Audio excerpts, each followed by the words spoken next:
Welcome to Horns of a Dilemma, the podcast of the Texas National Security Review. I'm Ryan Evans, the editor-in-chief of War on the Rocks and the publisher of the Texas National Security Review, which you can visit at tnsr.org. In this episode of Horns, we have a fascinating and wide-ranging speech by Angela Stent, the director of the Center for Eurasian, Russian, and East European Studies, and a professor in the Department of Government and the School of Foreign Service at Georgetown University. Stent delivered this speech at the University of Texas at Austin at a conference sponsored by the Clement Center, the Strauss Center, and the Center for European Studies. I hope you learned from this as much as I did. I do believe that today relations between Russia and the West are worse than at any time since before Mikhail Gorbachev came to power. I know we had some disagreement about that in one of the panels. And we have just this dizzying pace of events, and it's very hard to keep up with them. Just since I wrote the first draft of this speech a few days ago, the US sanctioned 24 Russian businessmen and officials and 12 businesses. President Trump has blamed President Putin by name for the chemical weapons attack in Syria, although it's true that a couple of hours later he tweeted, it would be nice if we could get on with each other, but he did blame President Putin by name. And Russia has threatened to retaliate if the US uses military force to punish the Syrians. So we have nuclear saber-rattling. I don't know if any of you followed the speech that President Putin gave on March the 1st, displaying his Wunderwaffen, the wonder weapons. These are weapons that can hypothetically evade US missile defense installations, and they can fly all the way to South Florida and bomb with multiple warheads something that looks suspiciously like Mar-a-Lago. This was all in the graphics. And then, of course, President Trump has said, well, we can beat Russia in any nuclear arms race. We have escalating diplomatic expulsions, the closing of the US-Russian consulates, again, as I said, sanctioning Russian oligarchs and government officials. We've just lost our entire political section in the US Embassy in Moscow, so we're really down now to a skeleton staff. And then we had the poisoning of the Skripals, the former GRU agent and his daughter in England, which really evoked an unexpectedly united response from the US and the EU, with the exception of a few Russia-friendly members of the European Union. And we have increasingly extravagant Russian counter-explanations for what happened. I think I've counted 24 so far, but all of them say that anyone but Russia was responsible for these poisonings. And I have to say, one of the themes that's kind of been running through today is it's very difficult to deal with a Russia that, whether they're talking about what happened in Great Britain, what happened when the plane was shot down in the Donbass region, the MH17 plane which killed everyone, when all they ever do is deny everything. It's rather difficult to deal with them. That's nothing new, by the way, but I think we're aware of it again. And then, of course, Russia has become, I don't need to tell you, a toxic subject in US domestic politics in an unprecedented way with the Russiagate investigations. Now, I'm not going to talk about those.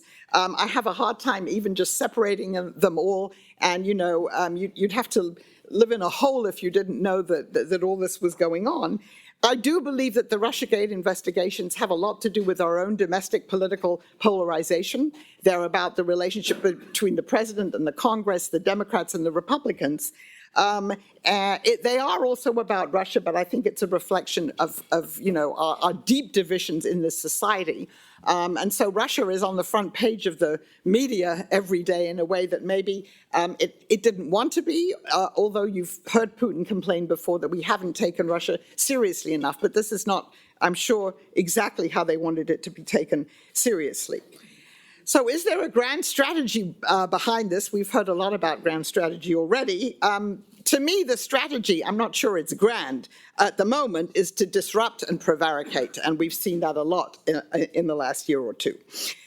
So we do know that the mutual mistrust, the rhetoric, the saber-rattling is very reminiscent of the Cold War.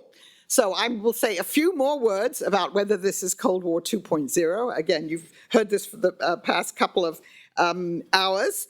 But just briefly. So what's different? There is no universal ideological competition between the West and Russia. You heard that already today. Russia does have an ideological appeal, but it's directed at Russia's compatriots who live in the post-Soviet states and other parts of the world, including the United States, and to left and right-wing populist groups in Europe, Eurosceptical groups, but it's also directed towards a motley collection of countries and groups that don't like America. So as in the Cold War, I mean, part of Russia's appeal, and even though it was said Putin's not a communist anymore, he's, if anything, a hyper-capitalist, the appeal that Russia has is still to countries and groups of people who really don't like the United States. And so that is an ideological appeal in itself. And I do think that we're in an ideological competition with Russia. It's just not a global one, and it's not Marxism, Leninism. You heard that all discussed before. Other differences. U.S. is still militarily much stronger than Russia is. And the U.S. does not, up till now, view Russia as a global military and strategic competitor. I think Russia has begun to think and believes that it is a strategic competitor to the United States, thanks to Putin's accomplishments, and I'll come back to that. Other differences, Russia, of course, is integrated into the global economy, and that gives it leverage that the Soviets never had. So the pervasiveness of Russian money in London, New York, and other Western cities has created interdependencies that have so far constrained the West's ability or willingness to react to some of the things that Russia does. And of course, the other major difference, and we've heard about that too, it's no longer a bipolar world. We have China, it's emerged as the key rising power that holds many of the new global cards. And there's one other difference, which is one that really does concern me, and you heard that this morning, particularly from Cheryl Cross and others. During the Cold War, the US and the USSR engaged each other through established channels of communication with rules of the game that both sides adhered to. So we now have a system of very personalized rule in Putin's Russia. We have the lack of institutions, and we really do have a lack of accepted channels between the US and Russia, and they've been diminishing all the time, partly because of what we've done in reaction to what Russia has done. And that's dangerous, because it means in times of crisis, you know, you need to have people who can pick up the phone and talk to each other. And there are far more opportunities for miscalculation now than there were during most of the Cold War period. And I do think one thing that we can learn from the Cold War, even if this is different, I think the lessons, which, you know, we've mentioned George Kennan today, its containment and deterrence still have to be part of the US and the European arsenal, if you like, in dealing with Russia. So how did we get to this point? And the source of what we see today, a lot of it is due to the mismatched expectations from the 1990s and a Russian narrative of grievances against the West, which Putin has assiduously nurtured in the past decade, particularly. After the Soviet collapse, many people in the West believed that what had prevented the USSR and the West from developing productive relations was the communist ideology that officially guided Soviet domestic and foreign policy. And so we believe now that the communist system was gone and it had been relegated, to paraphrase Trotsky, to the dustbin of history, Russia would embark on a difficult transition to a market-based democratic society and a post-imperial foreign policy. Transition theories flourished, their whole shelves of books with theories of transition. I myself wrote about this, triple transitions in the 1990s.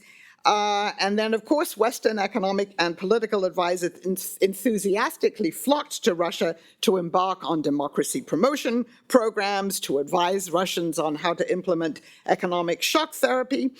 So this was all happening, and we all believed that Russia was now at point A, and it was going to transition to point B and then to point C, and it was going to adopt a system that looked more like ours.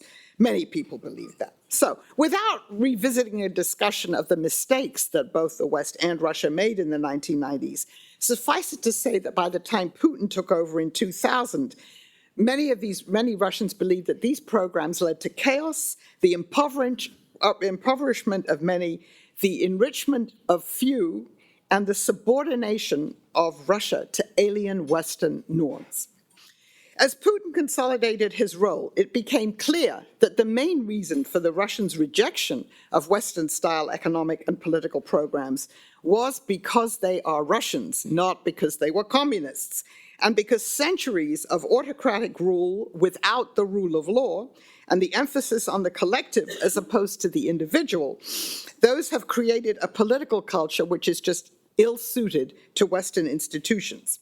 70 years ago, George Kennan understood that communist ideology reinforced and exacerbated, but did not contradict the characteristics of traditional Tsarist rule. Communism had been superimposed on centuries of Russian autocracy and had, if anything, reinforced these traditions. The ideology was meant to consolidate the Bolsheviks' rule, to mobilize society, to drag the Russian peasants into modernity. But the ideology became increasingly subordinate as time went on, particularly in the Brezhnev era, to traditional nationalism and an expansionist foreign policy, so that by the time the USSR collapsed, few, if any, Communist Party members believed in the tenets of Marxism-Leninism, but they were Russian nationalists with an imperial mindset, and that, of course, has never gone away. The minority of people who supported Gorbachev and Yeltsin and believed that Russia should become more like the West, both politically and economically, were outnumbered at the outset.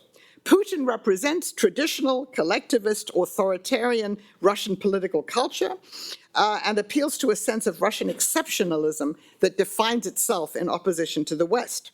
Russians' understanding of their own unique history and of the drivers of global politics is very different from people in the West. That does not mean that America and Europe cannot work with Russia, but it does suggest that the West has to accept Russia for what it is and not what it would like Russia to become, and deal with it on that basis if it seeks to achieve a more productive relationship with Russia. Another Western misapprehension was the belief that Russia's economic integration into the West would have a moderating effect on its political behavior. This rather Marxist faith in that economics can influence politics and change people's political views persists, particularly in Europe. Germany led the EU in launching a partnership for modernization in 2010, believing that would lead to a real strategic partnership between Europe and Russia. So the program still exists on paper, but Russia's annexation of Crimea, its launch of a war in the Donbass, and I don't view this as a civil war, this is a war between Russia and Ukraine, it's not a civil war. And the launch of that war has effectively put this partnership on hold. Attempts to promote economic and judicial reform and support for civil society have been very uneven, leading some people in Europe to say that now that this is a partnership without modernization. Russian money and Russian gas, of course, are prevalent in Europe, but they have not apparently persuaded Russians to reconsider actions that they take that the Europeans find threatening. So the West initially hoped that Russia would become a responsible stakeholder in a post-Cold War, rules-based liberal international order that the West created. You've already heard a lot about that this morning. But the Kremlin viewed this as an attempt by the US and its allies to impose an agenda on Russia in which it had no agency and which was inimical to its real interests. So the West may see the 1990s as a time of promise in Russia, of greater pluralism, move towards a market society. But of course, Putin now today encourages most Russians, and certainly all those who voted for him, to see the 90s very differently. It's a time of poverty, upheaval, chaos, rising in economic inequality, and humiliation by the West. And you heard that in Putin's March 1 speech. He stood up there before he waved the weapons and said, you didn't listen to us, you didn't take what we said seriously, you know, you're going to listen to us now. So really this feeling that Russia's been humiliated. So before we emphasize how unprecedented, this situation is, and again, we've heard discussions about that, we should remember that at least in the 20th century, US-Russian relations or cooperation with Russia has been the exception rather than the rule. I mean, most of the time in the 20th century, certainly US, Russian, or Soviet relations have been antagonistic. They have not been cooperative. There have been a few high points in US-Russia ties, and let's look at them. The Grand Alliance in World War II was one of them, obviously, and also, I would say, coordination in the fall of 2001 in intelligence sharing after the 9/11 attacks in Afghanistan. And those were both cases where the US and Russia worked very well together. Why? Russia was a productive partner then because Washington and Moscow identified a common enemy. We agreed what the enemy was, and the Kremlin believed that America was treating it as an equal. So for the Russians, those are two indispensable elements. We agree on what the enemy is, and we negotiate as equals on this. And then both periods of cooperation ended when the common enemy was defeated. Now, there's also a few instances of less enthusiastic cooperation between the US and Russia during the whole process of German reunification, and I've written a book on that. During the first Gulf War, we tend to forget that. That's a time when Russia, the Soviet Union, the US did cooperate. The Bosnian War, where, at one point, Russian troops were actually serving under a NATO commander. Under a US commander, not under a NATO commander. But in those instances, Russia supported the US because it realized that it had no choice. But this was not its own agenda. So it's, if you like, reluctant cooperation. Apart from these instances, I would say US-Russian relations, for the past 100 years have been largely characterized by mutual mistrust and suspicion. And it's at the best of times a limited partnership. And cooperation has always coexisted with competition and conflict. So let me turn to what the view from the Kremlin is today. I'm not going to say this is a grand strategy. I'm going to see these are the 7 premises, really, of the way that Putin has looked at the world and 7 of the driving forces behind his foreign policy. And the shorthand for this is Putin would like the world, and particularly the West, to treat Russia as if it were the Soviet Union. It's not that he wants to recreate the Soviet Union, which he doesn't, but to treat it as if it were, which is, again, the equal to the United States, a great power with legitimate interests to be respected and to be feared. And that's a very important part of it. All right, so here quickly are the 7 maxims. The first one is that Russia does have a right to a seat at the table on all major international decisions, and the West should recognize that Russia belongs to the global board of directors. Secondly, Russia's interests are as legitimate of those as the West. We may not like them, but they are as legitimate as ours are, and that we should basically acknowledge this fact of life. Thirdly, Russia has a right to a sphere of privileged interests in the post-Soviet space, and it defines its vital security perimeter not as the borders of the Russian Federation, but as the borders of the former Soviet Union. And so, fourthly, Euro-Atlantic structures should move no closer to Russia's borders because they threaten Russia's vital interests. So Euro-Atlantic structures moving into Ukraine or Georgia, for instance, which they won't, would threaten Russia's vital security interests. The fifth one is that some states are more equal than others. Putin has on several occasions said that only a few countries, and he's named Russia, China, and India, are fully sovereign because they don't have allies. And so in Putin's view, the United States is not fully sovereign because it has allies which limit its freedom of maneuver. And of course, today we have some people in the White House who believe exactly the same thing. So in this Russian view, smaller countries cannot be fully sovereign. Russia does not seek allies in the Western sense of the world. Russia seeks mutually beneficial instrumental partnerships with countries such as China that do not restrict Russia's freedom to act. 6, Russia's appeal to other countries should be as a supporter of the status quo. Now, I know we've already had a debate this morning about is Russia a revisionist or a status quo power. But Russia puts itself forward now as the leader of a conservative international movement, of a supporter of established leaders, be they Bashar Assad or whoever else, as opposed to the West, which Russia depicts as a revisionist power, with the US supporting chaos and regime change, as happened during the Arab Spring. So Putin's appeal to the outside world is, I'm your bulwark against chaos and color revolutions, deal with me, and, whoever you are, your time in power will be secure.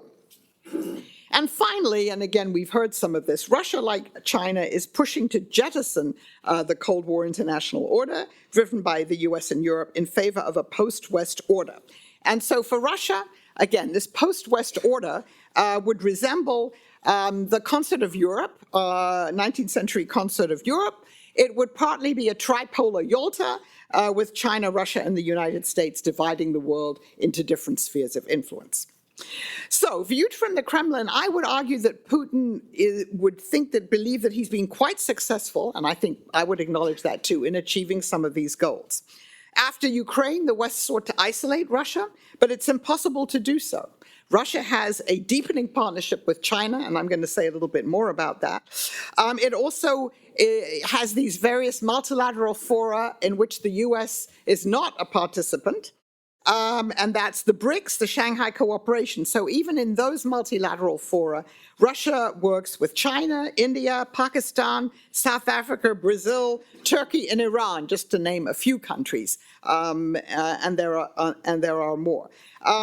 Just review the list of the 58 countries who abstained from condemning Russia for its annexation of Crimea when the vote was taken in the UN General Assembly. In 2014, none of these countries has imposed sanctions on Russia, and none has criticized Russia for its foreign or domestic politics. And since Russia began its bombing campaign in Syria in 2015, it's rejoined the Global Board of Directors. Many countries in the world, and this is, we always have to remember the West is, we're an exception to this, but many countries in the world view Russia as a large, important, authoritarian state with legitimate interests in its neighborhood and beyond, and they're very happy to deal with Russia. Many support Russia's aversion to regime change and its criticisms of the West. And, while we may not foresee in the immediate future a tripolar Yalta being resurrected, the global international order, as you've already heard, is under severe strain, not the least because of the policies of the Trump administration and some EU countries. So beyond that, I would say there are two major areas of success for Putin, and I will come back to the US-Russian relationship. So the first one is the strengthening of the Russian-Chinese partnership, and you've heard something about that already.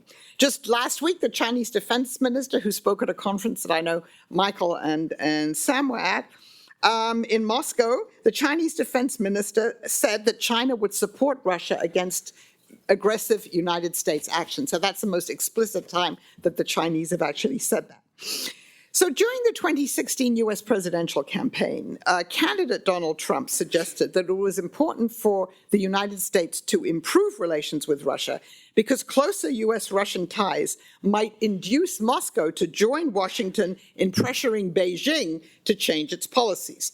So the idea that there's this triangular relationship between the US, Russia, and China, and that the US has both a Russia and a China card, of course, goes back to the Cold War days and the days of the Nixon administration, when, as has already been stated today, the United States quite effectively played that China card against the Soviet Union.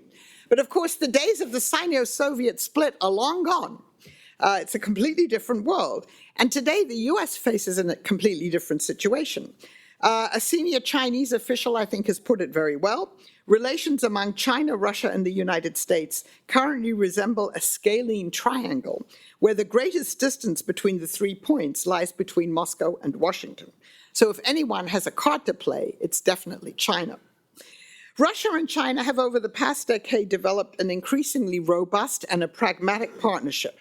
After the 2014 annexation of Crimea and the launch of the war in the Donbass, the imposition of Western sanctions, this all forced Russia to move closer to China, part of the West's attempt, of course, to isolate Russia. And it increased Russia's dependence on China. Although the Sino-Russian relationship is, of course, asymmetrical, and it's by no means tension-free, the idea that Russia could be persuaded to loosen its links to China today is illusory. The deepening Sino-Russian partnership represents one of the most concrete and durable achievements of Putin's foreign policy. I think we have to hand that to him, and he's not about to jettison it. It's also served to increase Russia's international legitimacy because China always supports publicly or never publicly criticizes Russia for anything that it does. So what are the stakes in this relationship? The partnership has played a significant role in elevating Russia's role as an independent center of international power. And I think it's enabled Moscow, in a sense, to raise its stature by associating itself with a rising China, as relations with the US have soured. And China's support for Russia served to legitimize Moscow's actions in Ukraine and Syria. It always supports Russia, almost always in the United Nations Security Council. I mean, in the latest votes, again, it either abstains or supports Russia. It will never go against Russian interests there. And it hasn't formally joined any of the sanctions regimes, although in actual fact, the largest Chinese banks do observe the US and European financial sanctions because their economic stake, obviously, in the US is much greater than it is with Russia, and they don't want to be the subject of US extraterritorial financial sanctions. Russia is a useful partner for China. It supplies China with hydrocarbons and advanced military hardware, and it's trying to get China to invest more in the Russian Far East. Both of the countries believe that they were unfairly treated in the past and that the current international political and financial order denies them equal treatment in setting the agenda and in determining the institutional rules. So what's the kind of order that they are promoting? It's one in which the US can no longer determine the rules of the game. And moreover, both countries pursue a strict policy of non-interference in each other's domestic affairs, and they criticize the West for lecturing them on human rights and democracy. And of course, the military relationship is growing stronger, but I'm sure you'll hear about that more in the next panel. But of course, in the longer run, China is likely to become a much greater competitor for Russia in their common backyard in Central Asia. The ambitious Belt and Road Initiative is, in fact, an instrument for Chinese geopolitical domination, although, of course, no Chinese will ever admit that. And, you know, I've been at these Russian-Chinese conferences when they discuss these issues, and the Chinese always say to the Russians, well, the Belt and Road Initiative is a win-win situation for you. But a Kazakh official, sort of in the corridor of the last conference I went to like that, said to me, in Chinese, for the Chinese, win-win means I win twice. So, you know, we'll see how this goes and how Russia fits into this. So Putin's other major success, and again, we've been talking about it all morning, is Russia's return as a major player in the Middle East, having been essentially kicked out after 1973, or not completely, but partially kicked out. Putin skillfully has filled a vacuum left by the Obama administration's withdrawal from America's previous engagement in the Middle East. So this is certainly something where he very shrewdly seized on that. And Russia has become the major power player in the region. I would say that the bombing campaign and now the support for Assad and the fact that Assad now is going to remain in power for as long as the duration, as long as we can see, has given Russia extensive regional influence. Its intervention in Syria sent a strong message to the West. Try as hard as you can, but you cannot isolate us. So I think that, I mean, the major reason Russia went in was because Assad was in danger of being defeated, and Russia went in to shore him up. But it was also a message to particularly President Obama, with whom Putin had talked, you know, the day or two before, you know, you cannot isolate us just because you don't like what we're doing in Ukraine. Russia is now the only power that talks to Iran, all of the major Sunni states, and to Israel, with whom it enjoys close ties, I think much closer than many people in this country realize. The rapprochement with Saudi Arabia is particularly striking. So during his recent visit to the United States, the Crown Prince Mohammed bin Salman talked about a 10-year alliance with Russia. The Russian-Saudi alliance is driven by two major factors, of course, oil and Iran. The Saudis and Russians have agreed to limit oil production, and so far that agreement's working, although Russian oil companies have been complaining about having to limit their oil production to keep prices higher. And the Saudis also hope that Russia will use its influence to curb the ambitions of Iran, which is, of course, their arch enemy. And of course, ironically, that's exactly what the Israelis believe. They believe that the Russians can put pressure on Iran to cease and desist some of its activities. And they, of course, also see Iran as an existential threat.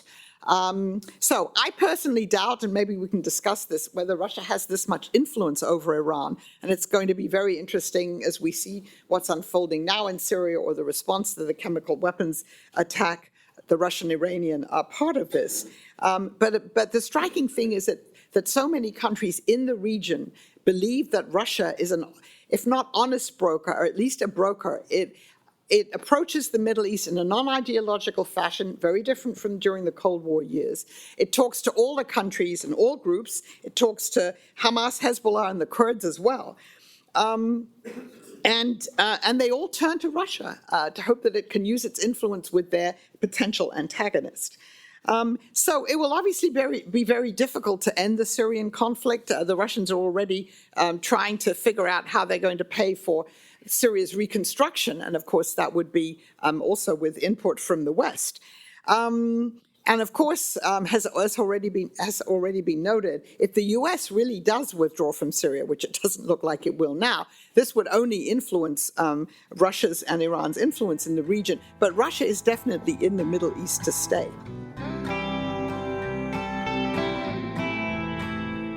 Before we finish with the rest of Angela Stent's remarks, I want to tell you a little bit about the Texas National Security Review. This is a new kind of journal committed to excellence, scholarly rigor, and big ideas. Launched in 2017 by War on the Rocks, yours truly, and the University of Texas as a part of its Texas National Security Network, we aim for articles published in this journal to end up on university syllabi and the desks of decision makers, and to be cited as the foundational research and analysis on world affairs. But you might be asking yourself, why do we need another journal? Many scholars and policymakers have worked on the challenges of bridging the gap between academia and the world of practice and policy.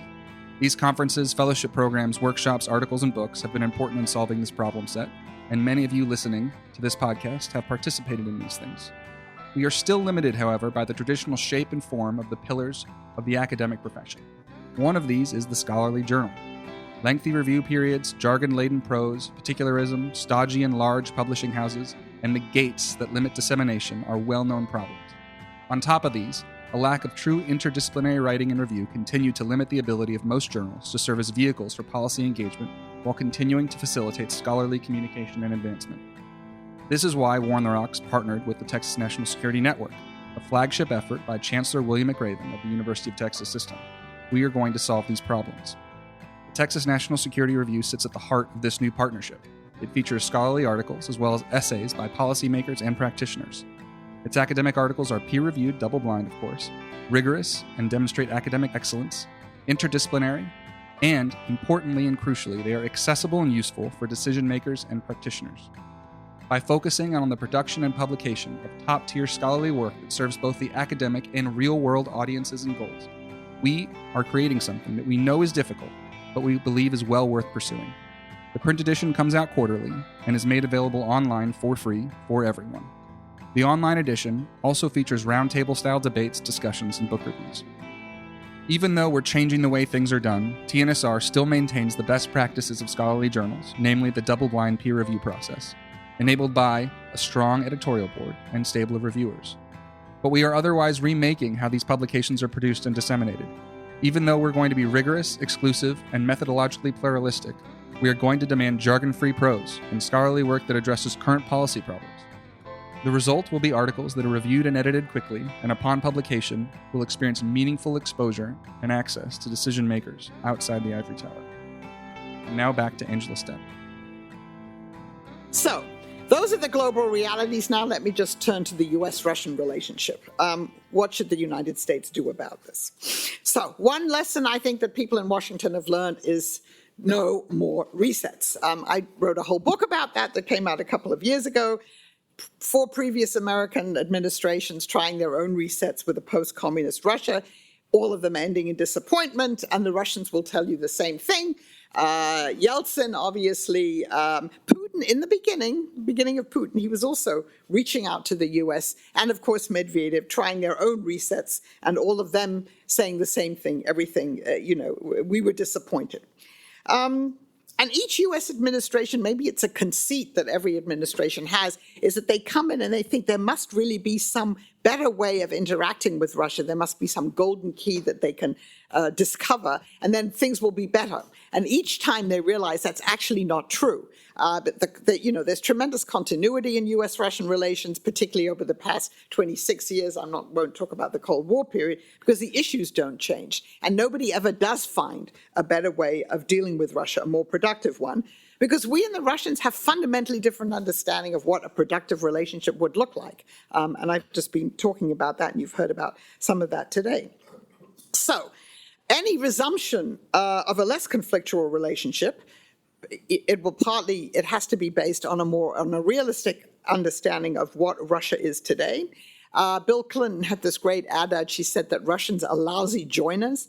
And I think that that's something to remember when, in trying to bind Russia into these various international institutions. And I think actually the best quote on this is a recent one from our ambassador, John Huntsman in Moscow, who, by the way, also lost his personal interpreter as a result of these expulsions. But he said, where Russia has a national interest, they will engage. And you have to be smart enough to identify areas where we both have overlapping interests. Where we have interests and they don't, they're not going to waste their time, and neither should we. So sort of a cold, look at this, realizing where we have to work together, we will, but have no illusions that somehow we can build something really beyond that, at least not at the moment. Russia is in many ways a lonely power, but it exercises influence on the global stage, which is well beyond its limited resources and what we might expect when you look at the economic and demographic situation there. We do have to remember that. So for the rest of Putin's time in office, and I believe that time may well extend beyond 2024, and then a large number of Russians I know believe the same thing, but we'll see. He's supposed to step down in 2024. And for the rest of that time, I don't think the relations between Russia and the West will improve substantially. The challenge really is to prevent them from further deteriorating to the point where conflict becomes more likely. And at the moment, right this week, we're at a point where there could be, direct conflict, and we have to watch out for this. I would say there are three policies toward Russia in the Trump administration. I mean, U.S. policy is never united on these issues, but it's a little bit more divided now, I think, than it's been before. So the first policy is that, of course, of President Trump, which is a forward-looking policy reiterating that he would like to get on with Putin and that the U.S. and Russia can make a deal. And he, again, has reiterated that. The second policy of that is that of the U.S. Congress, which, of course, wants to prevent him from doing that and has passed tough sanctions legislation against Russia and really adopted a very antagonistic stance. And the third policy, which looks more like the policy of previous administrations, is the policy of the rest of the executive branch in the United States. And it's, in my opinion, pursued, again, a sensible, reasonable policy given how difficult the situation is.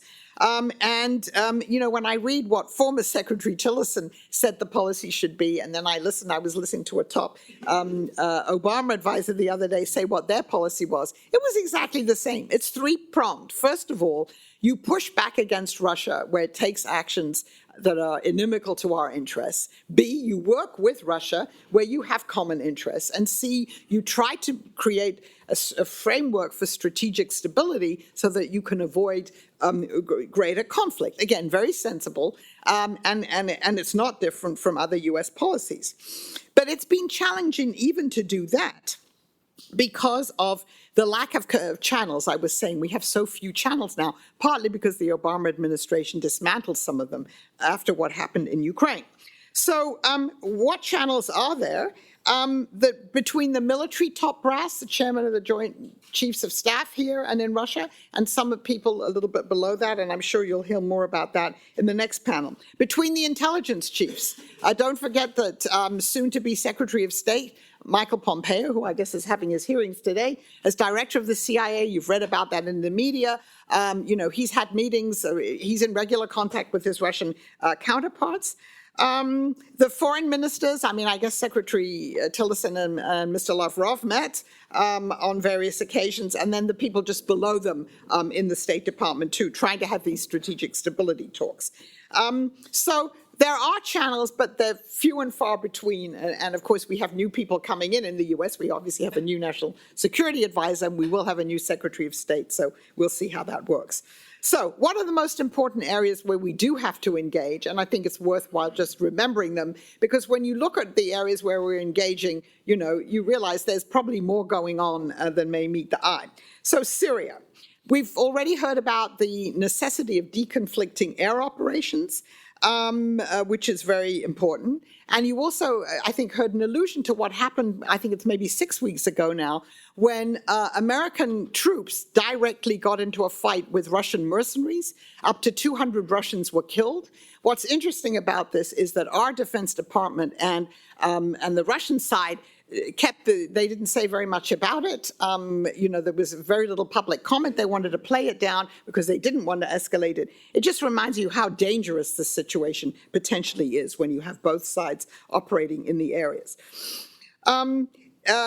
Counterterrorism, of course, is supposed to be another part of the cooperation on Syria, but I would just say counterterrorism is an area where U.S.-Russian cooperation does not work very well. It worked well in the first phase of the Afghanistan war. There have been isolated incidents, including one which Putin broadcast, where the U.S. Warned Russia about a terrorist plot that was going to take place in St. Petersburg, and the Russians were able to avert it. So on occasion, we can work well together on counterterrorism, but mostly we can't because we have a very different definition of what a terrorist is. And we can discuss that more in the question and answer period. So the next area where we should be working together, but which is very difficult, is Ukraine.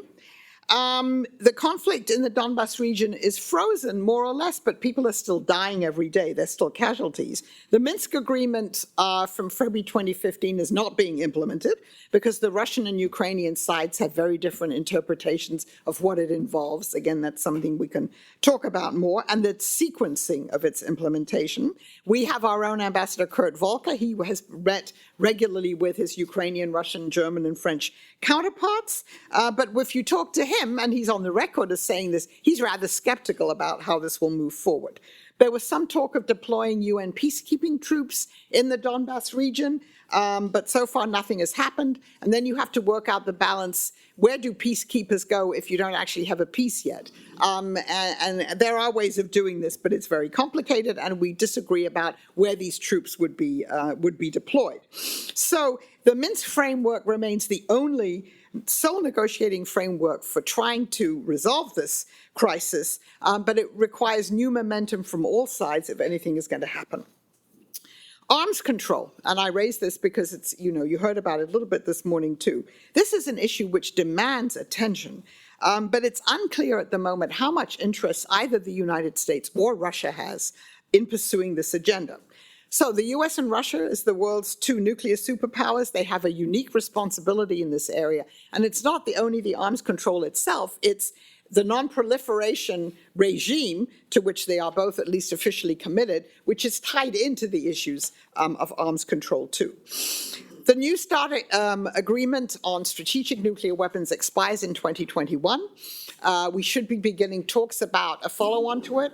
It can be extended for another 5 years, but it would be, I think, better to have talks about renewing it. Both the US and Russia now, and we've heard about our nuclear posture review and what the Russians are doing, we're both modernizing and increasing our nuclear arsenals, and therefore I think this does require, very immediate attention. And then there's the INF Treaty. Both sides, we accuse the Russians of violating it, they accuse us of violating it. If we declare that this treaty is dead, and if the New START is not renewed, then this would be really an unprecedented situation. It would be the first time since 1972 that we do not have an arms control regime to regulate the bilateral ties between the United States and Russia. And another area where actually, it might sound ironic, but where we do have to talk to the Russians is the cyber area. Now, this sounds odd. Given the continuing Russian cyber interference. It's still going on now as we speak. It hasn't stopped in our own domestic politics. But the Russians did, as was mentioned, they made an offer that we should sit down and talk about cyber.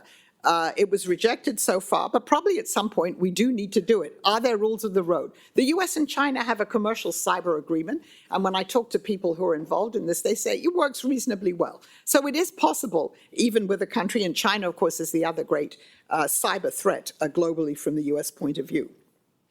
So is there any bright spot here? I think we shouldn't forget, and I was reminded of this a few weeks ago when I gave a talk in Houston, Texas, and I had a former astronaut there.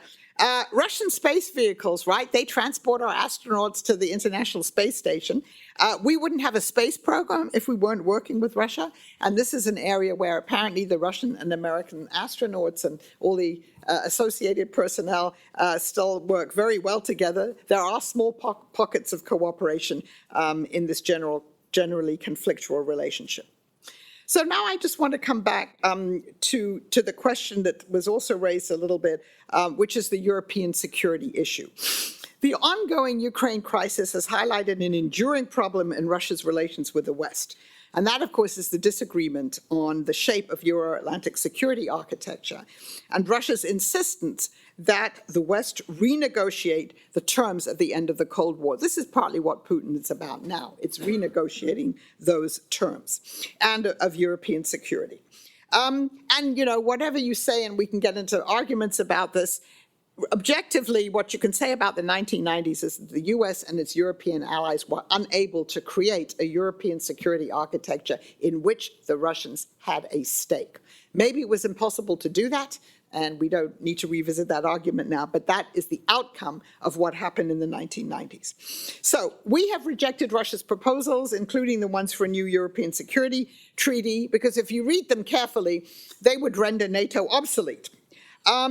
And since the Crimean annexation, this is something that Sam Sharap wrote about in his book with Tim Colton, I think two less than palatable realities have become clear. The West is not going to risk military confrontation with Russia over its actions in the post-Soviet space. Even though we've promised them, we say we support them, we give them assistance, we encourage them, to declare their independence, if you like, from Russia, but we're not going to get into a conflict with Russia over what it does in the post-Soviet space. And as a result of what Russia's done in Ukraine, I think we have to admit that further NATO or EU enlargement to the post-Soviet space is highly unlikely for the foreseeable future, if ever. And you can say, well, maybe it wasn't before what happened in Ukraine, but it certainly isn't. That's one of the reasons why Russia went into Ukraine. It wanted to make it perfectly clear. Again, as Putin said, you didn't listen to us. They wanted to make perfectly clear that they really meant what they said.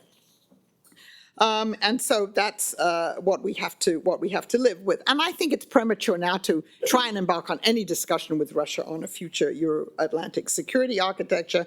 It would also be wrong, as some people have suggested, that the US and Russia should get together and over the heads of a country like Ukraine decide that it's going to be neutral or not, because that really is resurrecting the ghosts of Yalta, and it's really it goes against everything that at least we say we believe in, most of us. And therefore, it means that countries like Ukraine and Georgia for the foreseeable future will remain in a security limbo. And the best that they can do is something that they're not doing enough of, which is to work with the EU. They have association agreements with the EU to implement these agreements and tackle economic reform and corruption. And they promised to undertake that. So they have to shore up their own domestic resilience, which is a favorite word now since the beginning of the problems in Ukraine. Shore up their own resilience. It's the best way to resist future Russian encroachments. And the challenge for the US and Europe is to remain united in the era of Brexit and Trump and rising populism on both sides of the Atlantic. The unity that the US and Germany forged during the Crimean crisis, that is fraying, I think not the least because of the way the Trump administration, for instance, has treated Germany. And what's surprising in a way is how much unity there was after the Skripal poisonings, that the US and many European countries supported the UK.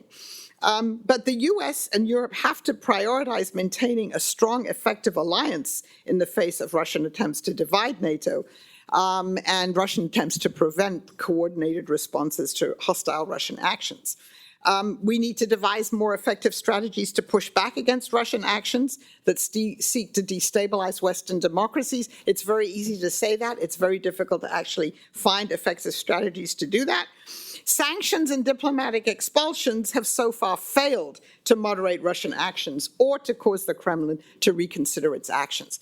We impose sanctions because that's what we can do, and because we want to, send a message that we're punishing Russia. And actually, the latest sanctions really will impact the Russian economy. They've already impacted the value of the ruble in the Russian stock market, but they'll also impact European companies.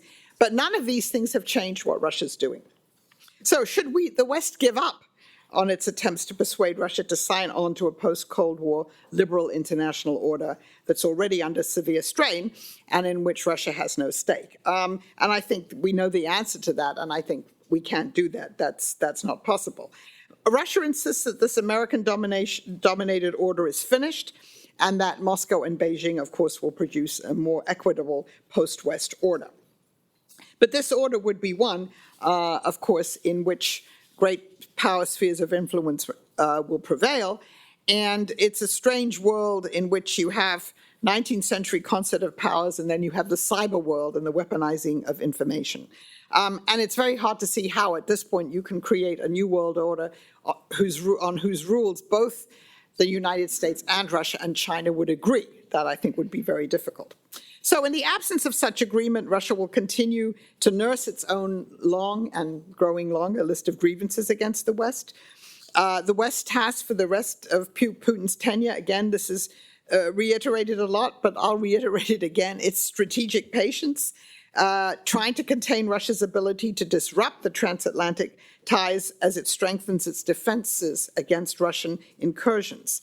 But that also means that the Trump administration should recommit to supporting our allies in NATO and the European Union and stop undermining these institutions that are so essential for the security of the West. I mean, sometimes one looks at what's happening and it looks as if Donald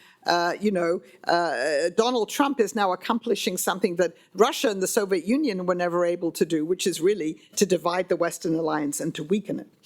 But I think the West also has to prepare for new challenges as Putin focuses on building Russia's artificial intelligence capability. Those of us that were at Valdai last October heard a lot about that.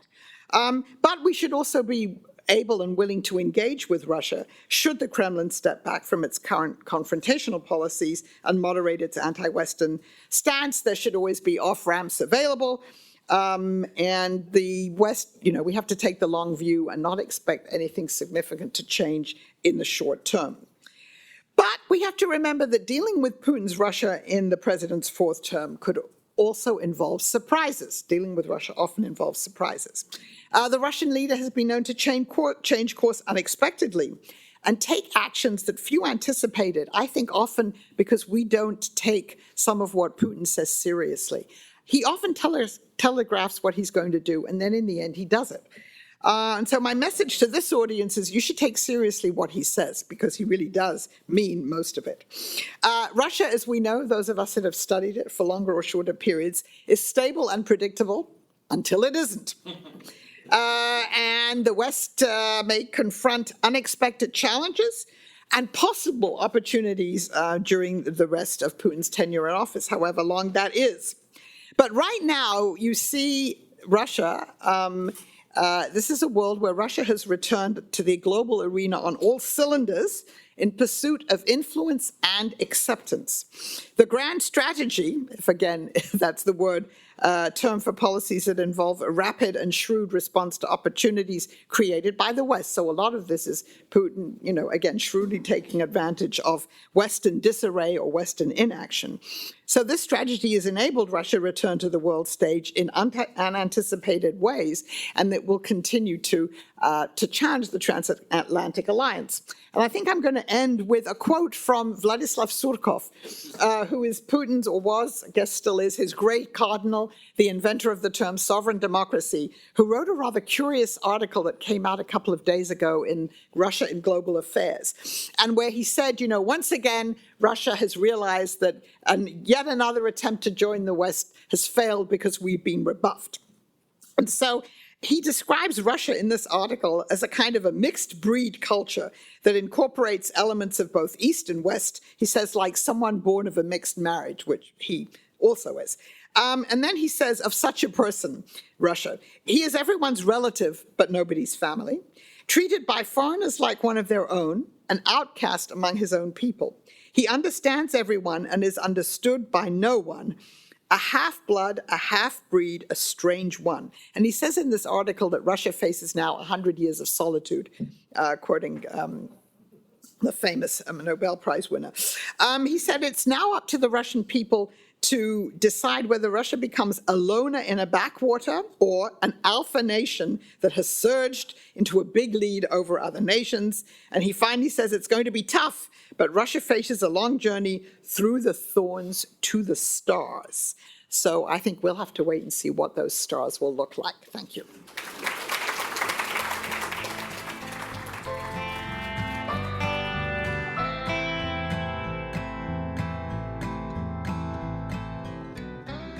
Thank you for listening to the latest episode of Horns of a Dilemma. Do not forget to check out the Texas National Security Review at tnsr.org, and please do share this podcast with your friends and colleagues.